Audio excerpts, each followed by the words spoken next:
ali Muhammad. Amma ba'du. Alhamdulillah Bapak, Ibu, adik-adik rahimakumullah. Kita tanpa terasa waktu berjalan begitu cepatnya, sudah memasuki hari ke-7 di bulan Ramadan. Memang Ramadan ini bulan yang sangat istimewa. Kenapa? Karena setiap detiknya begitu berharga. Setiap tarikan nafasnya pun kalau kita niatkan sebagai ibadah mendapatkan pahala. Malam ini saya mendapatkan tugas untuk menyampaikan tentang mengenal diri kita, terutama agar kita itu dapat sehat.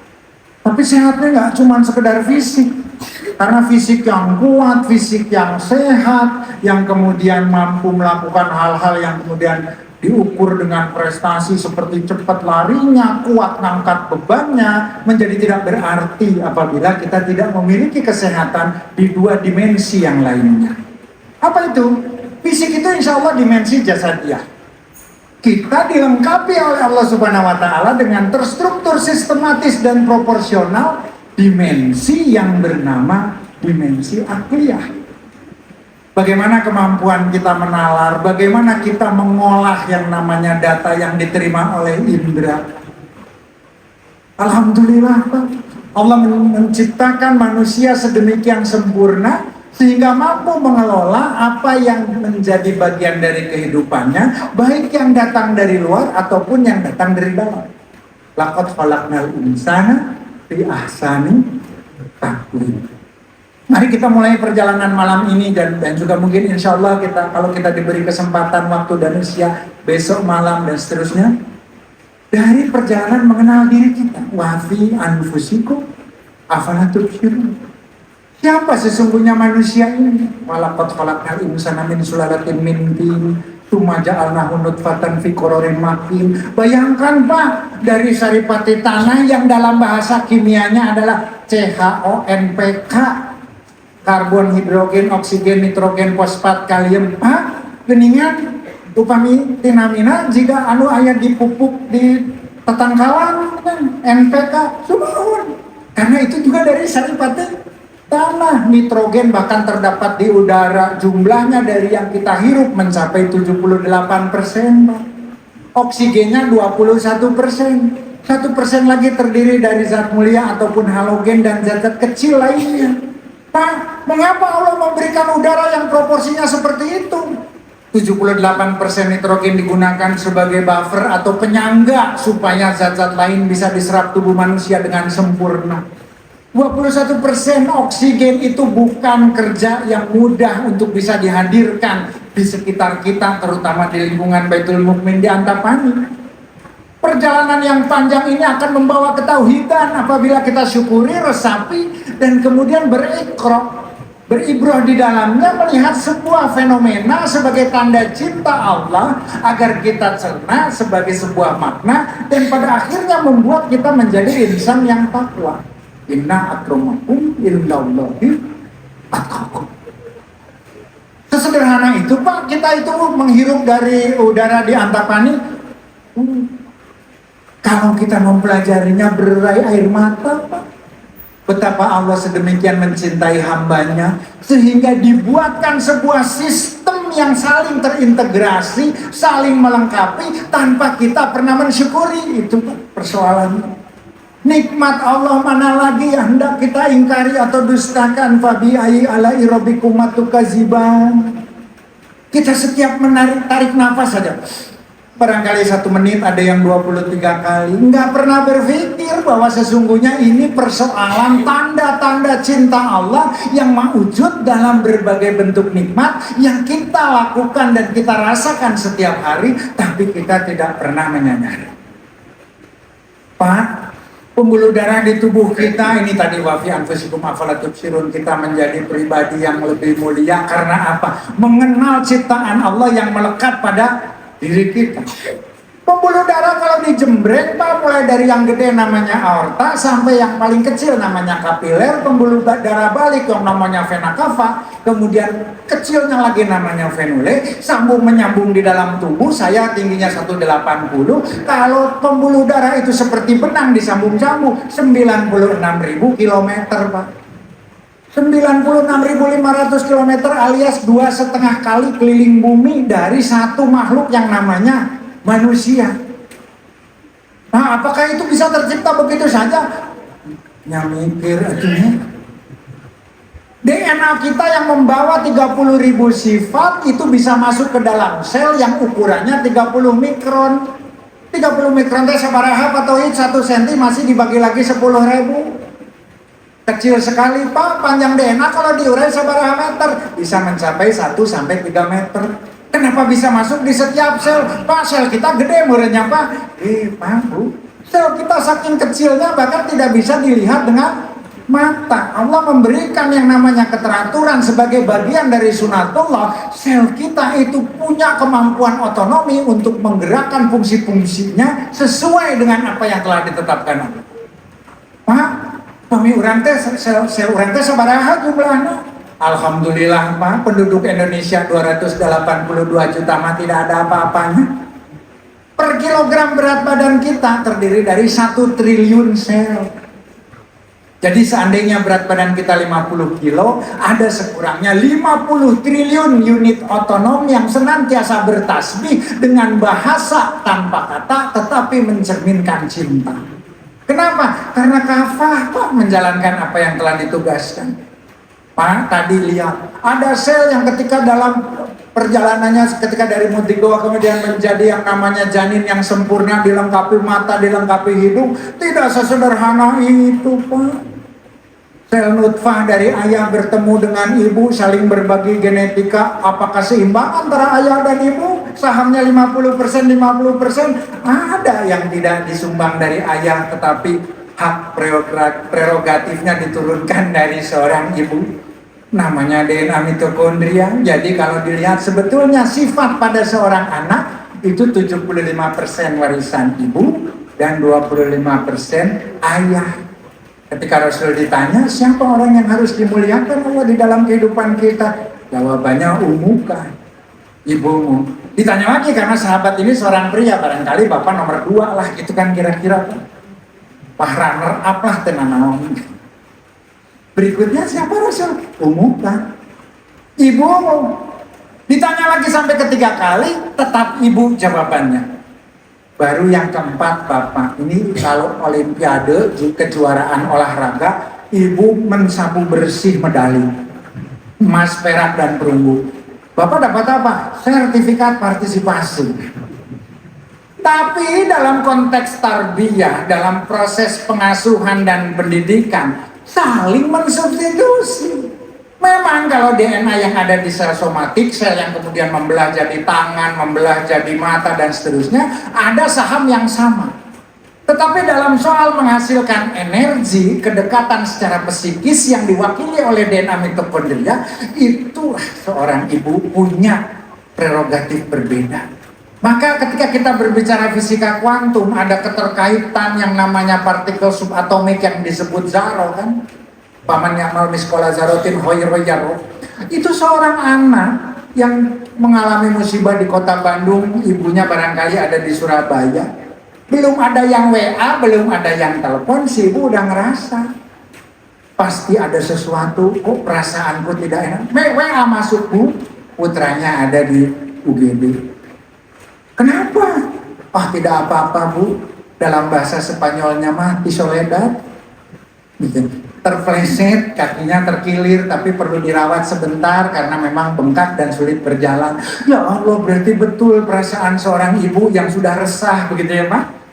Maka kedekatan ini ditambah lagi seorang ibu yang menyusui. Kenapa? Di situ ada pewarisan sifat yang tidak diturunkan, diwariskan melalui jalur konsepsi, bukan melalui pertemuan antara sel nutfah pria dan wanita. Ada yang namanya mikro RNA dalam mikrovakula yang kecil membawa materi genetika hanya dari ASI. Maka di sapi 2 tahun. Maka ketika bayi baru lahir, inisiasi menyusui dini juga ditaruh di perut seorang ibu, langsung mencari yang namanya sumber kehidupan yang menurut bayi itu kalau kira-kira paling dekat dengan kehidupannya di alam rahim. Apa itu? Suara yang dia dengar selama berapa coba? 9 bulan 10 hari alias 40 minggu apa? Jantung ibu. Maka mencari dada ibu sebelah kiri di mana ada suara yang selama ini menemani. Lu tuh. Enaknya dipeluk langsung menyusui. Siapa yang ngajarin, Pak? Di dalam rahim kan tidak ada kursus bayi menyusui. Tapi begitu di luar, kok tahu? Padahal mulutnya juga belum bisa berfungsi. Di dalam itu diselubungi oleh cairan, namanya cairan amnion. Mulut saja belum bisa dipakai mengunyah, belum ada yang namanya refleks menyedot. Tapi begitu keluar, tahu bahwa ketika ada ASI, inilah air kehidupan yang selama ini aku rasakan dikirim ibuku, bukan lewat mulut, tapi langsung lewat yang namanya umbilikus atau yang tadi terhubung ke plasenta. Kurang sudah nama tali ari-ari gitu ya, yang kemudian menjadi puser, Pak. Maka setiap manusia yang masih bisa melihat pusernya, bersyukurlah. Berarti ada tanda ikatan cinta dengan seorang ibu yang sedemikian luar biasa. Karena kita kultum barangkali 3 menit lagi ya Bapak Ibu ya. Kalau diteruskan nanti kita bisa sampai menjelang subuh. Gitu kan, besok masih insya Allah kalau ada umur kita masih ada kesempatan. Nah Pak, saya ingin mengakhiri malam ini kisahnya dengan cerita tentang sel darah merah yang tadi ada di jantung dan paru-paru. Pak Tauhid, dari sel yang 1 triliun ketika bayi kan awalnya seperti bakso saja. Sumuhun Bapak Ibu, kalau kemudian Allah tidak memberikan panduan berupa jalan seperti Gmap di Google itu, maka tidak ada yang berpindah ke tangan, tidak ada yang berpindah menjadi bagian kepala, tidak ada. Semuanya barangkali pas ya. Kenapa? Ingin menduduki posisi yang terpenting di dalam kehidupan. Apa? Cuma 2. Otak sama jantung ngumpul ke sana, sehingga ketika lahir jantungnya 3 kilo kan gitu. Tapi kalau tidak dikoordinasi, tidak kemudian berdiferensiasi, tidak ada sistematika organisasi, yang lahir apa Pak kira-kira? Bakso urat kilo-kilo. Kan pembelahannya linear, zigot, morula, blastula, wah membelah 2 jadi 4, 8, 8, 16, 32, 64, 128 gitu Pak, 200 128 jadi 2 berapa? Jadi 256 terus naik lagi jadi 512 ya kan? Terus 1024 nih latihan matematika. Bunder gede keluar, Bu, sudah lahir Bu, sebuah bakso urat, pantes gampang katanya ngajurun nantinya gitu, udah bunder gitu.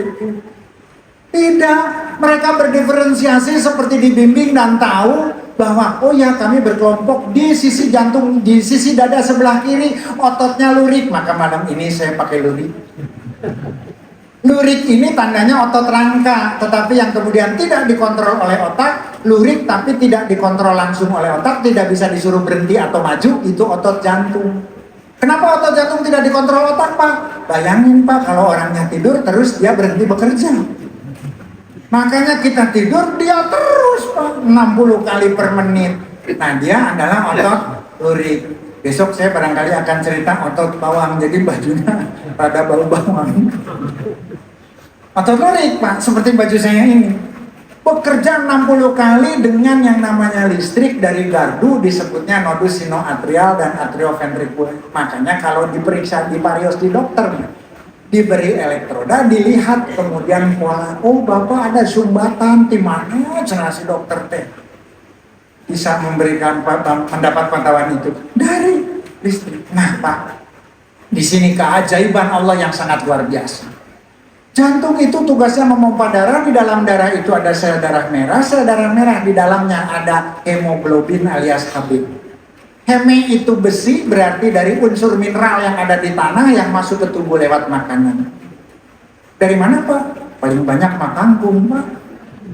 Ya kan, makanya kalau makan kangkung tadi ketika buka, sekarang dia besinya menggantung di sini. Rada berat Pak di sini. Tapi yang bisa mengantuk tidak hanya Bapak dan Ibu kok. Air juga bisa mengantuk Pak. Iya. Air kan kalau mendidih menguap Pak, kan ngantuk dia berarti. Ya, jadi Bapak Ibu, Globinnya dari mana? Dari protein. Protein didapatkan dari mana? Ayam, peda, putih. Ayamnya dinaonkeun patoy? Pakaka. Putihnya dikumahakeun? Belum. Pak, bagus gitu puasa makan pete. Bagus sekali. Pete sudah teruji bisa meningkatkan daya ingat, Pak. Semakin banyak kita mengkonsumsi pete, orang di sekitar kita akan selalu ingat pada kita. Tapi yang sebenarnya memang ada zat aktif yang bisa meningkatkan proses regenerasi dan perbaikan sel saraf. Betul, Pak. Putih, jengkol itu semua ada manfaatnya. Kalau kemudian yang bermasalah gimana? Yang berlebihan, Pak. Jadi, Pak, kenapa habis makan putih 3 papan terus masih nambah jengkol lagi 10? Ya, Pak, ini kan saya mengikuti saran. Supaya kemudian kita pipisnya tidak berbau putih, kita harus perbanyak jengkol setelah itu kan gitu. Ya, jadi 1 menit lagi ini sudah. Kalau ini Pak tidak terasanya Ustadznya kalau udah begini banyak. Nah, maka sel darah merah agak tuntas ya. Sel darah merah itu kemudian menunjukkan kebesaran cinta Allah pada kita. Kenapa? Darah merah tugasnya adalah melakukan satu proses transportasi molekul ataupun atom oksigen yang adanya di paru-paru. Paru-paru itu rupa-rupa Pak bentuknya, tapi bagian yang terkecil seperti balon gitu, namanya alveolus, dilapisi oleh surfaktan atau permukaan yang berisi cairan yang memungkinkan terjadinya pertukaran gas. Permeabilitasnya itu ditentukan oleh tingkat kemampuan untuk berdifusi dari sebuah gas. Pak, paru-paru setipis itu alveolusnya diukur gitu sama Allah, ya diukur ketebalan sedikit tidak terjadi pertukaran, gagal perfusi namanya. Lalu kemudian Hb itu membawa karbon dioksida hasil respirasi aerobik, sudah dipakai, dibakar jadi tenaga, keluar molekul energi namanya fosfat. CO2-nya dikembalikan lewat darah merah, dipertukarkan dengan O2. Dari mana Pak O2 teh? Siapa yang membantu memproduksinya? Yang membantu memproduksinya ditempatkan oleh Allah 150 juta kilometer di Antapani. Ketika Allah tidak menciptakan matahari yang berada secara astronomis atau ilmu falak berada di zona Goldilocks, maka tidak terjadi peristiwa yang disebut dengan fotosintesa. Maka matahari yang 150 juta kilometer tersebut, di dalamnya ada reaksi termonuklir khususnya fusi, dinikahkan dalam sebuah perjanjian suci mitsaqon ghalidz. 2 atom hidrogen yang saling bertemu memadu asmara, kemudian berketurunan namanya helium dalam proses untuk mencapai rumah tangga yang sakinah yang kemudian dikenal sebagai konstelasi helium, menghasilkan anak keturunan yang diperintahkan untuk memberikan kebermanfaatan bagi semesta sekalian alam. Namanya foton, datangnya pakai paket tapi bukan JNE. Paket kuanta yang bernama cahaya membawa warta sebagai caraka yang menerbitkan rindu, menuntaskannya dengan cinta. Siapakah yang menerima gerangan? Mulut-mulut daun mungil yang disebut dengan stomata, yang ketika matahari pertama datang dia terbuka, mengungkapkan rasa rindu yang tiada tertahan, meskipun hanya terpisahkan 1 malam saja. Pohon saja kangen Pak sama Allah. Pagi terbuka stomata, apa yang dikerjakannya? Diolahnya limbah yang namanya karbon dioksida hasil pernapasan segenap makhluk yang ada di sekitarnya, termasuk warga RW kita di Antapani, semuanya ngeluarin CO2, nggak bisa mengolahnya. Stomata menyedotnya dengan sempurna. 2 reaksi dilakukannya, yang terang dan gelap. Yang gelap namanya siklus Calvin, yang terang menghasilkan O2, yang gelap menghasilkan glukosa. Glukosa atau fruktosa ditaruh di mana Pak? Jadi buah namanya mangga, jadi buah namanya jambu, jadi buah namanya jeruk. Untuk siapa Pak? Untuk manusia, untuk kera, itu untuk beru, untuk lalai. Lalai itu kelelawar. Pak, kenapa diberikan secara cuma-cuma? Itu cara pohon untuk mewariskan fungsinya. Kenapa? Begitu kera makan, bijinya ditaruh di tempat lain, muncul benih-benih baru pohon yang akan punya tugas mengolah kembali limbah menjadi oksigen bagi manusia. Diwariskan kebaikannya. Kebaikan diwariskan dalam bentuk kebaikan, dan akhirnya memberikan kebermanfaatan secara berkesinambungan. Matahari, pohon, darah merah, berbeda karakter, berbeda ilmu yang mempelajari. Satu kedokteran, satu botani dan pertanian, satu astronomi. Ketiganya bertemu di Baitul Mukmin Antapani. Apa pertemuan kesimpulannya? Tanda-tanda bagi kita yang mau berpikir ternyata ada di dalam diri kita sendiri. Kita lanjutkan besok ya Pak. Mohon maaf apabila ada kesalahan dan kekurangan. Insya Allah dari sedikit yang bisa disampaikan dalam proses thalabul ilmi ini bisa menjadi ilmu yang bermanfaat bagi kita dunia dan akhirat. Wabillahi taufiq wal hidayah. Wassalamualaikum warahmatullahi wabarakatuh.